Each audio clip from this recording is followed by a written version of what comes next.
आपको पता है दुनिया का सेकंड लार्जेस्ट एम्प्लॉयर है इंडियन रेलवे। मोदी जी ने कहा है रेलवे स्टेशन ऐसे बनाओ जो शहर के दोनों हिस्सों को कनेक्ट करे। हर पाकिस्तानी को कम से कम 5 दिन इंडिया में गुजारने चाहिए, गुजार के आना चाहिए वापस, ठीक है। फिर उधर वहां पर इलेक्ट्रिक चार्जर्स भी होंगे उन पार्किंग में। ये फैसिलिटी भी जहन में रखी हुई है फ्यूचर का सोच के कि भाई इलेक्ट्रिक व्हीकल्स का आगे दौर है, बढ़ती जा रही है दिन ब दिन। और इंडिया में मोदी जी के टाइम पे एक चीज का बड़ा काम हुआ है कि वो जो प्रोजेक्ट सोचते हैं ना, वो हमेशा उसके बाय प्रोडक्ट्स के बारे में हमेशा सोचते हैं। अंग्रेजी छोड़ के गए थे, हमने 1 किलोमीटर रेडी नहीं किया है यार अंग्रेजों के नेटवर्क कि वो 4 दफा इंडिया आए और अब उन्होंने मायामी में अपना खुद का एक इंडियन कुजीन का रेस्टोरेंट खोला है। बस हम लोग शर्म में आंखें हमारी नीचे होती हैं, वो हमें सुना रहे होते हैं ऐसा क्या है, ऐसा क्या है, ऐसा क्या है, ऐसा क्या है। अब है तो है, क्या कर सकते हैं। हेलो फ्रेंड्स, अस्सलाम वालेकुम, नमस्ते, सत श्री अकाल और आप देख रहे हैं मेरा खास शो। आज हम बात करेंगे इंडिया वर्सेस पाकिस्तान रेलवे पर।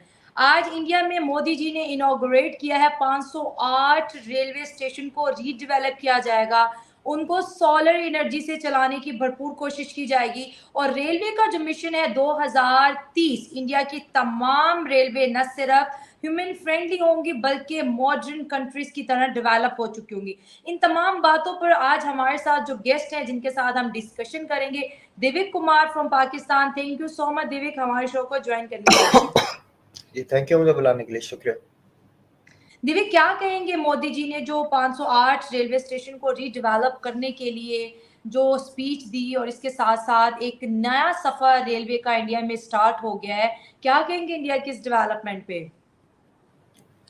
देखें, ये तो पहले भी शुरू काम इनका हो चुका है। अब तक कोई 100 स्टेशन पे काम कंप्लीट हो चुका है, 1150 स्टेशन पे काम अंडर कंस्ट्रक्शन है।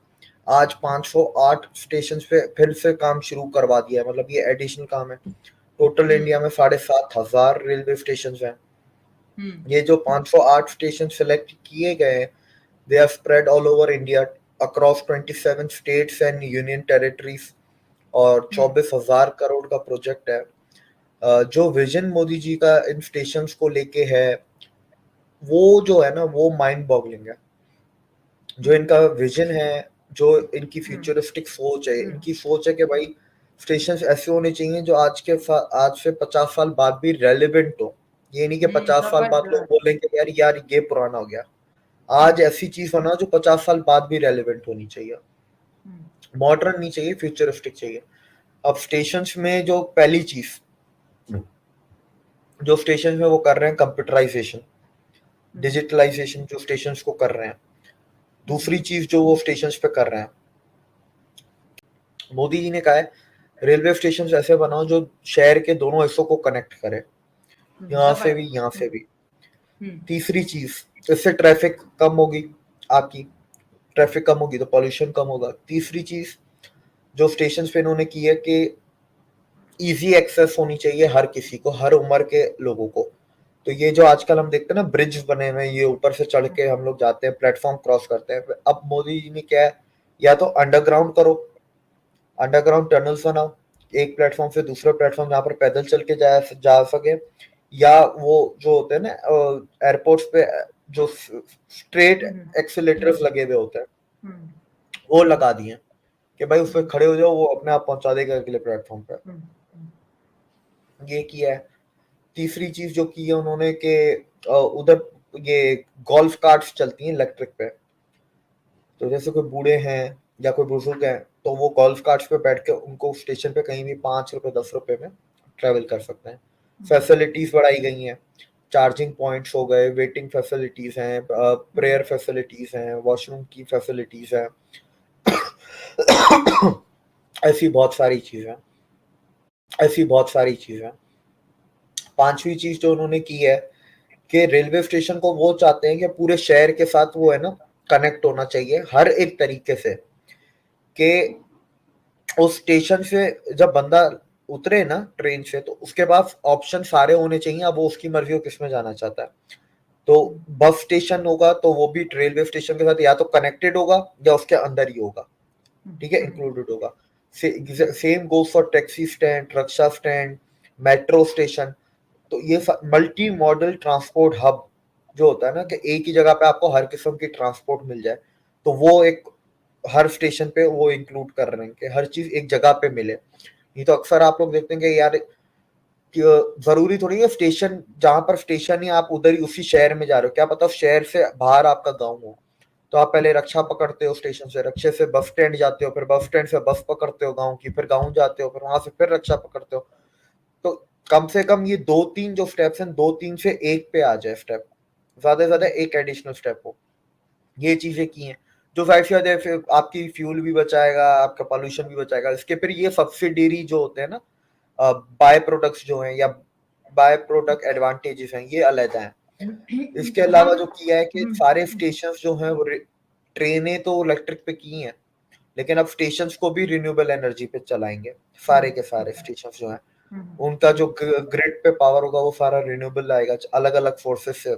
रेलवे का 97% इलेक्ट्रिफिकेशन तो हो चुकी है, 3% शायद 2024 में वो कंप्लीट होगी, और इंडियन रेलवे ने टारगेट भी रखा है कि 2030 तक जो ये बिजली भी होती है, ये बिजली भी रिन्यूएबल यूज की जाएगी इंडियन रेलवे की।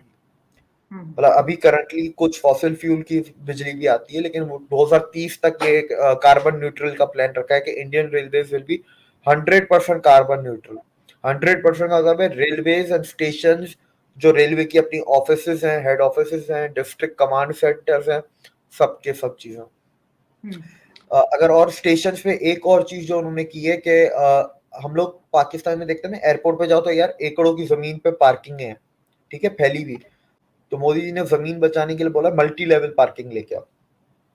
जो इतने भी नए एयरपोर्ट बन रहे हैं मल्टी लेवल पार्किंग है, जमीन बचाओ, कम जमीन पे आप गाड़ियां पार्क करो, फिर उधर वहां पर इलेक्ट्रिक चार्जर्स भी होंगे उन पार्किंग में। ये फैसिलिटी भी ध्यान में रखी हुई है फ्यूचर का सोच के कि भाई इलेक्ट्रिक व्हीकल्स का आगे दौर है, बढ़ती जा रही है दिन ब दिन मार्केट शेयर, तो वो भी फैसिलिटीज उधर रखी गई हैं। जी जैसे आपने भी मोदी जी की स्पीच सुनी, मैंने भी, उन्होंने ग्रीन एनर्जी पे बहुत ज़्यादा जोर दिया, कहा कि कुछ सालों में जो हमारी रेलवे ट्रैक हैं ये भी इलेक्ट्रिफाइड हो जाएंगी, रेलवे भी हमारे जो है इलेक्ट्रिकल इंजन पे चला करेंगे। जैसे आपने कहा कि कार्बन या फिर पेट्रोल की कंजम्पशन से इंडिया अपने आप को छुड़ा रहा है, गाड़ियां भी होगी, हर तरह से जो है ज़बरदस्त काम हो रहा है। एक मिशन मैंने देखा है इन 10 सालों में, प्राइम मिनिस्टर नरेंद्र मोदी कोई भी सेक्टर को जब डेवलपमेंट की बात करते हैं, उसको डेवलप करने की बात करते हैं, एक टारगेट सेट कर देते हैं, जैसे 2047 मिशन रेलवे का, 2030 तक ये सारा काम हो जाएगा। अब आ जाते हैं हम पाकिस्तान के रेलवे के ऊपर। जब अंग्रेज यहाँ से गए, लाहौर का रेलवे स्टेशन बना के गए, और उसी की छोटी छोटी ब्रांचेस पूरे लाहौर में है, या फिर आउट ऑफ सिटी कह दें, दूसरे प्रोविंसेस का क्या हाल है, खैर मुझे तो नहीं पता, मैंने कभी रेलवे में सफ़र नहीं किया। लेकिन जो हालत 1947 से पहले थी, आज वो उससे भी बदतर है। इतनी ठट्टारा रेलवेज हैं, हमारी ट्रेन के डब्बे इतने गंदे हैं, हर साल बजट में से उसके लिए पैसा जाता है, लेकिन अनफॉर्चुनेटली वो करप्शन का शिकार है। अगर हम अपने रेलवे की बात करें, ये वो सेक्टर है जिसको प्राइवेटाइज हो जाना चाहिए। ये सिर्फ नुकसान पहुंचाने के पाकिस्तान की आवाम को, और कोई फायदा नहीं दे रहा। तो क्या कहेंगे अपने रेलवे की इस खस्ता हालत पर? ठीक है, इसमें कहना क्या है, आज ही मुझे किसी ने बोला यार ऐसे तो फिर पाकिस्तान के रेलवे स्टेशन भी ऐसे डेवलप होने चाहिए, ये सोच इधर भी लानी चाहिए। पर मैंने उसको कहा यार स्टेशन होते रहेंगे, पहले ट्रेनों को तो सुधारो। हमारी तो ट्रेनों का कभी ट्रेनें पलट जाती हैं, कभी ट्रेनें रुक जाती हैं, कभी लेट हो जाती हैं। अभी बीच में एक फरवरी में वाकया था, कोई ट्रेन कराची से पंजाब जा रही थी, बीच में ड्राइवर ने ट्रेन बीच ट्रैक पे रोक दी, उतरा है, दूध लिया, फिर ट्रेन में चढ़ के आगे गया। ओ हो। तो मैंने बोला पहले ये चीजें तो सुधार लो। इंडिया ने भी पहले अपनी ट्रैक सुधारे, फिर ट्रेनें सुधारी, ट्रेनों को डिजिटलाइज किया, signal advance signalling systems, ICT infrastructure लेके आए।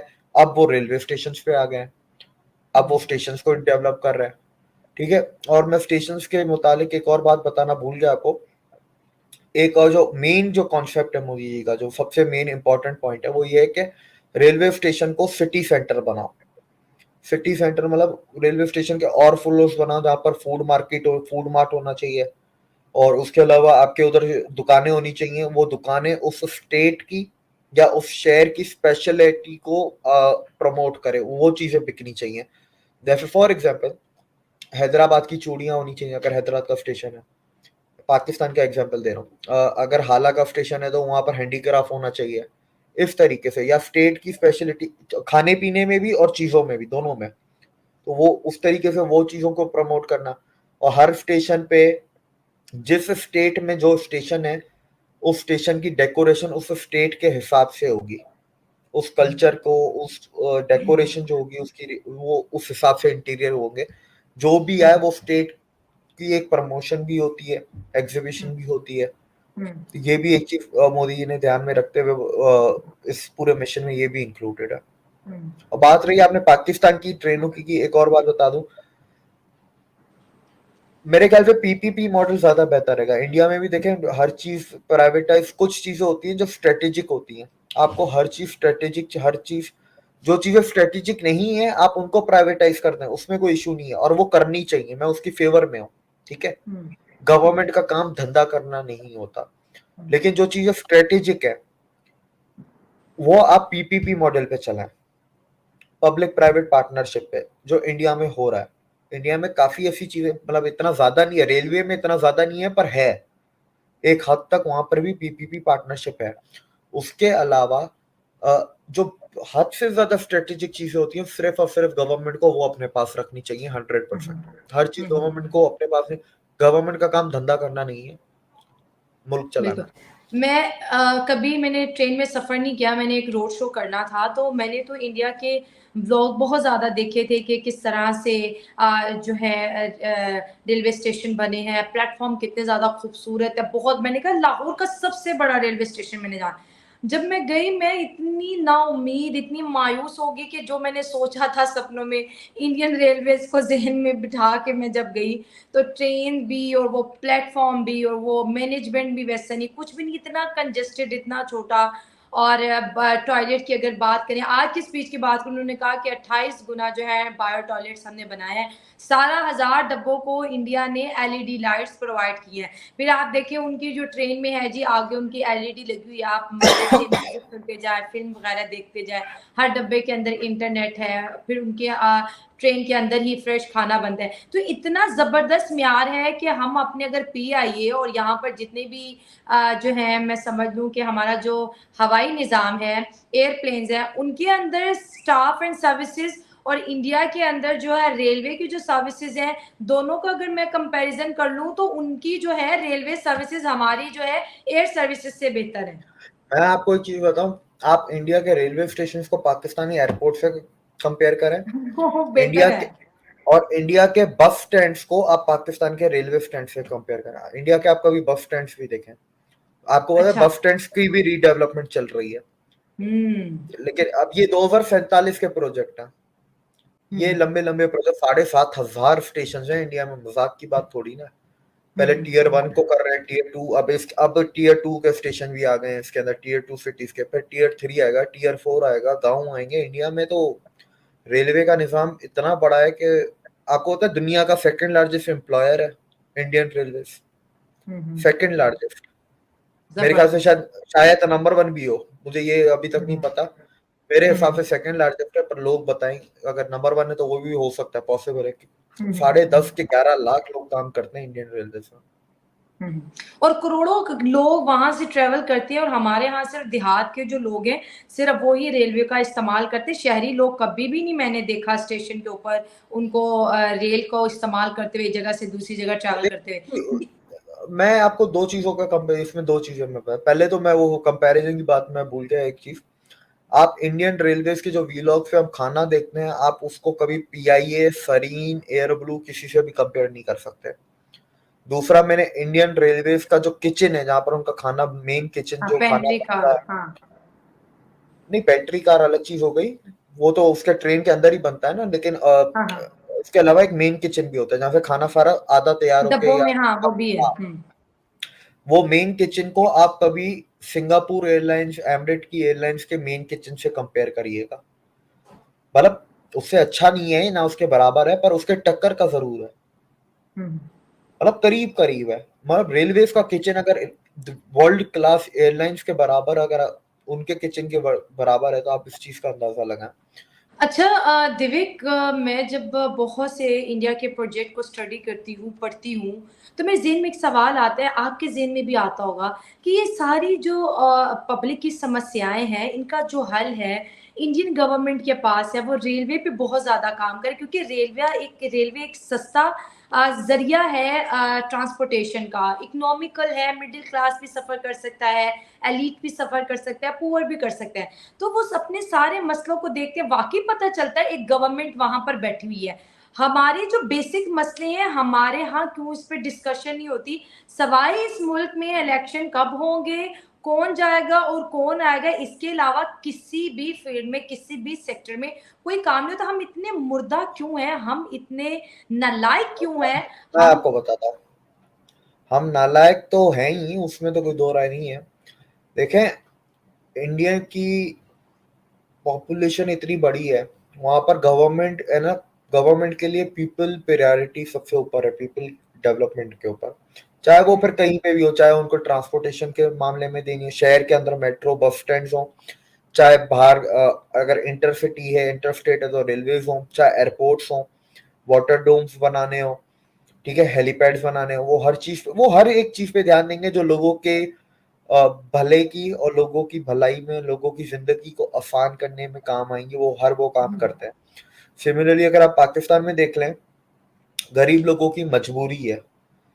आप किसी गरीब से भी पूछे तो कोई भी अपनी खुशी से रेलवे में ट्रेवल नहीं करता। इंडिया में नहीं कर काफी ऐसे लोग हैं जो डेली बेसिस पे प्लेन्स अफोर्ड कर सकते हैं, पर वो प्रेफर करते हैं रेलवे को रेलवे। एन्जॉय करना चाहते हैं, हाँ। वो एक्सपीरियंस, वो इंजॉयमेंट, छोटे छोटे रूट्स पे वो रेलवे उठा लेते हैं, चाहे लंबे रूट्स पे भले वो प्लेन लेते हो। पर पाकिस्तान में ऐसा नहीं है, वो लंबे रूट्स पे भी बसों में बैठ जाते हैं। कराची से इस्लामाबाद भी लोग बस में जा रहे हैं। बस और आपको पता है, कराची से इस्लामाबाद की जो रेलवे की टिकट है और जो एयरलाइन की टिकट है, दोनों में कोई ज्यादा फर्क नहीं है। हुँ, पर या तो एक तो ये वही बात है ना, लोगों को एक तो नॉलेज भी नहीं है, पे एक हुँ, टाइमिंग का फर्क है यार। 36 घंटे, 38 घंटे, 40 घंटे, इतना लंबा सफर प्लेन में, 2 घंटे, 1.5 घंटे हुँ, में आप पहुंचते हो इस्लामाबाद। हुँ, लोगों की जान को परवाह, ठीक है। जो हुँ। लोग अफोर्ड कर सकते हैं ना, वो चाह भी ट्रेन में नहीं बैठते। एक्सपीरियंस, क्वालिटी, उसके बाद फिर जान। हमारे इधर जान का सबसे बड़ा मसला है, भाड़ में गया एक्सपीरियंस, क्वालिटी। आप जान को देखें ना, हमारी रेलवेज का आए दिन कुछ ना, हर 3 महीने में एक खबर तो आती ही आती है। 3 या 4 महीने में एक खबर आती है। बिल्कुल, दिव्यक, अगर हम इंडिया की रेलवे की जो स्पीड है, ट्रेन की स्पीड देख लें तो 120, 130, 150, 160 किलोमीटर फ़ी घंटा के रफ़्तार से चल रही हैं, और उनकी जो कैपेसिटी इससे कहीं ज़्यादा है, लेकिन वही ट्रैक अभी मॉडिफ़ाई नहीं है, पुरानी ट्रैक पे है। पाकिस्तान की अगर बात कर ली जाए तो हमारी जो ट्रेन है 40 से 50 किलोमीटर फ़ी घंटा की रफ़्तार से चक, चक, चक, चक, चक, चक, और अंदर जो है उस तरह का वैक्यूम भी नहीं क्रिएट किया गया कि बाहर की आवाज़ को अंदर मिनिमाइज़ किया जाए। तो वो लोग, अक्सर मैंने देखा है न्यूज़पेपर पे, समटाइम अगर ट्रेन से रिलेटेड कोई चीज़ आ जाए, तो लोगों ने शोर को कम करने के लिए, शोर से डिस्टर्ब हो तो सर पे पट्टियाँ बाँधी होती है कि शोर बहुत ज़्यादा है। तो ये भी तो मसले मसाइल है ना, हमारा स्टैंडर्ड बस देख ले कि जो भी बाहर से आता है कहते हैं यार ये पाकिस्तान, ऐसे लगता है पूरी दुनिया से 200 साल पीछे के मुल्क में आ गए हैं। बिल्कुल ऐसा ही है। देखें, इसमें 2-3 चीज़ें मैं ये बताना चाहूँगा। जैसे अगर आपने जो ये बातें बताई, आप इंडियन ट्रेन्स का उठा के ये चीज़ें देखें,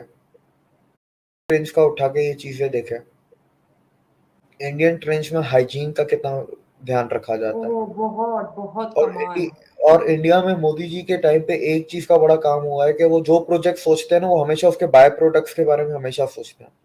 हुँ, लास्ट टाइम हमने एक एग्रीकल्चर पे बात की थी, मैंने कहा था यार, अगर यूरिया इतनी सी बोतल में आएगा तो इतनी बोरियां नहीं होंगी, इतनी बोरियां नहीं होंगी तो ट्रैक्टर शहर नहीं जाएंगे, पोल्यूशन नहीं होगा, बोरिया पीठ पे नहीं लादोगे तो हेल्थ प्रॉब्लम नहीं होंगे। कितने बाय प्रोडक्ट निकलते हैं एक चीज हुँ, से। हुँ, तो ये वो ही बाय प्रोडक्ट है ना, हाइजीन होगा, हेल्थ इश्यूज नहीं होंगे। हुँ। ठीक है, आपने मॉडर्नाइज किया है, पोल्यूशन नहीं हो रहा, ट्रैफिक नहीं हो रहा, सिटी सेंटर आ गया तो बिजनेस हो गया, रिन्यूएबल नहीं, कर दिया तो सस्ता हो गया। तो और ये सारी, ऑटोमेटिक डोर भी तो अब कर दिए ना कि वो जो छूने की बिल्कुल, जो बीमारियां थी वो भी कम कर दी, ऑटोमेटिक कर दिए डोर बिल्कुल, सारे। बिल्कुल, जो अपग्रेड ट्रेनें जो आ रही हैं, और आप देखें ना, अभी भी 400 वंदे भारत के ऑर्डर दिए हुए हैं, और अभी प्लानिंग कर रहे हैं कि 4,500 वंदे भारत। क्या हर पता प्लेटफॉर्म पता से निकले, हाँ। नहीं, हर प्लेटफॉर्म में नहीं, वंदे भारत से छोटे रूट्स पे चलेगी, 6 से 8 घंटे या 6 से 10 घंटे के जो रूट होते हैं उस पे वंदे भारत हम्म, चलेगी। क्या पता 15 अगस्त को ये अनाउंसमेंट हो जाए 4,500 वंदे भारत। क्या तो बात कुछ कुछ कह नहीं सकते क्योंकि अभी तो डिसीजन पेंडिंग में है, अभी इस पे डिसीजन लिया नहीं है। क्या पता ले लें, 14 को ले लें, 15 को अनाउंस कर दें, तो कुछ पता तो है नहीं।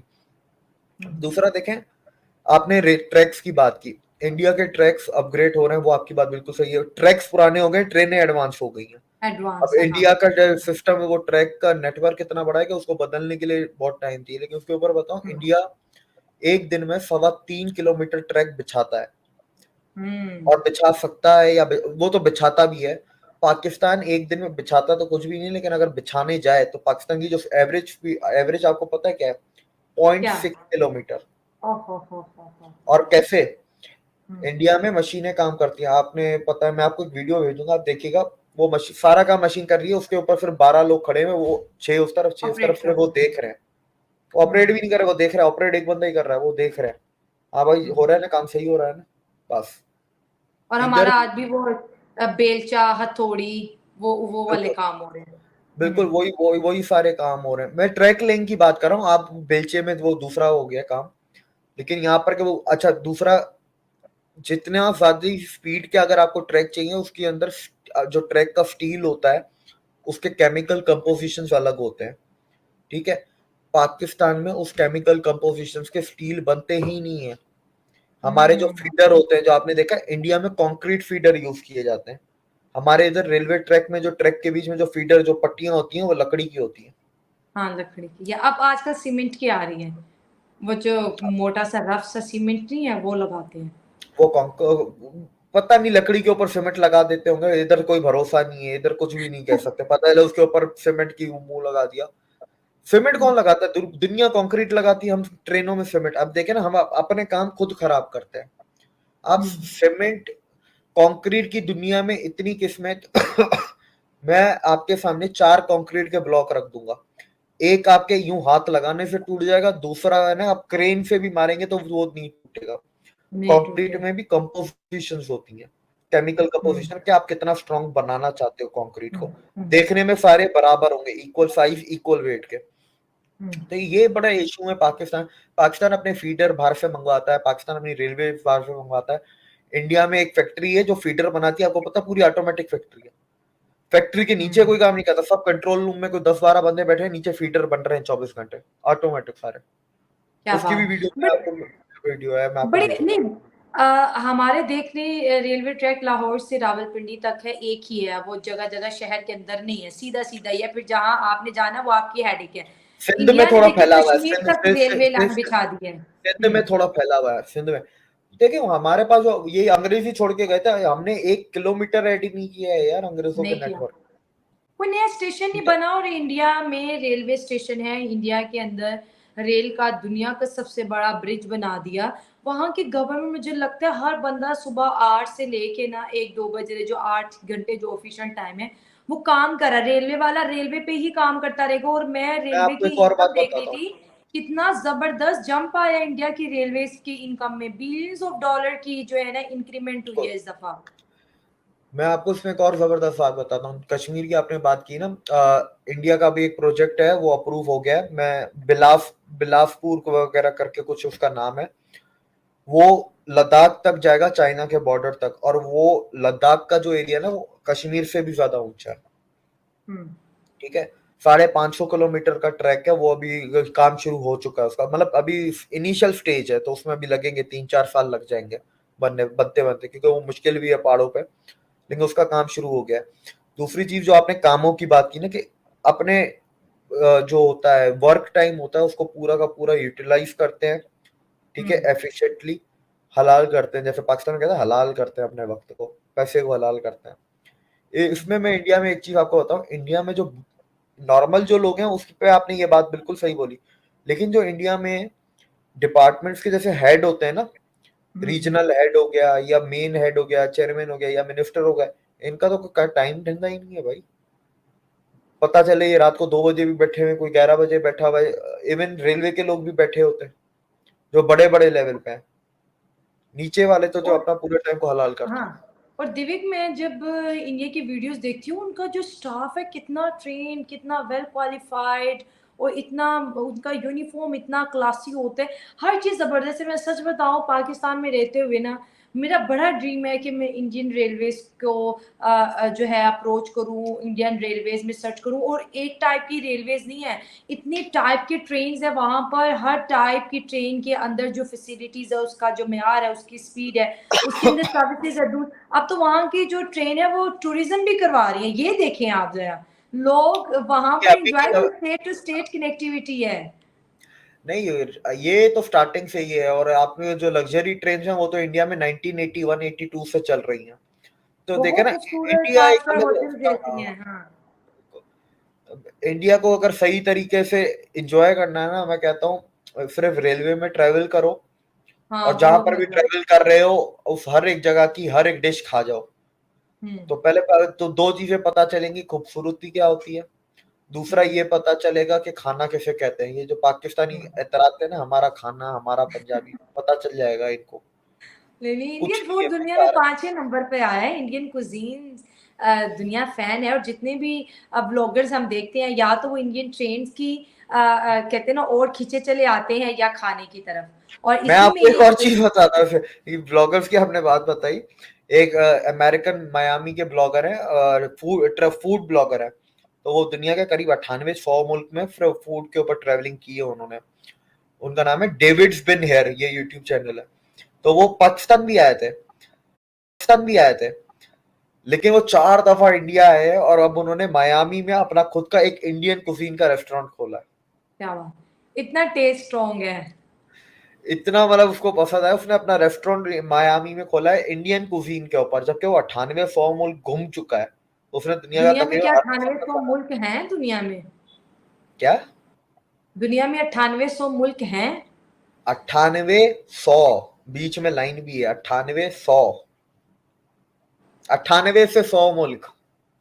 हाँ, अब ठीक है। मैंने कहा ये 98-100 मुल्क कब बने हैं, मुझे तो खबर नहीं है। अच्छा ठीक है, मतलब 100 के बीच जो है वो कंट्रीज़ को विज़िट कर चुके हैं। बहुत मज़ा आया इंडियन रेलवेज़ की। तो अब हम ब्लॉगिंग की बात कर लें तो मेरा प्रोग्राम 1 घंटे तक चला जाएगा। पाकिस्तान में रह के अगर हम इंडियन ट्रेन के लिए क्रेज़ी हैं, तो इट्स मीन कि वो काम कर रहे हैं, और दुनिया जो है इंडियन रेलवे पर सफ़र करने के लिए जो है ना बेताब है। और मैं ये कहती चली जाऊँ कि हमें लगता है कि अगले 2-3 सालों में इंडिया पूरी दुनिया में इस नंबर पे, कहते हैं ना, टॉप पे आएगा कि सबसे ज़्यादा अगर इंडिया को विज़िट किया जाता है तो वो इंडियन रेलवेज़ की वज़ह से विज़िट किया जाएगा, क्योंकि मेयार इतना बेहतरीन देखिए, हो गया है। मेरा मेरा बहुत बहुत मानना है, जो मैं अपने दोस्तों को भी बोलता हूँ, कि हर पाकिस्तानी को कम से कम 5 दिन इंडिया में गुजारने चाहिए, गुजार के आना चाहिए वापस, ठीक है। तो इनका प्रोपागेंडा टूटेगा, और हर इंडियन को कम से कम 1 महीना पाकिस्तान में रहना चाहिए, तब जाके उनको कदर होगी अपनी गवर्नमेंट की।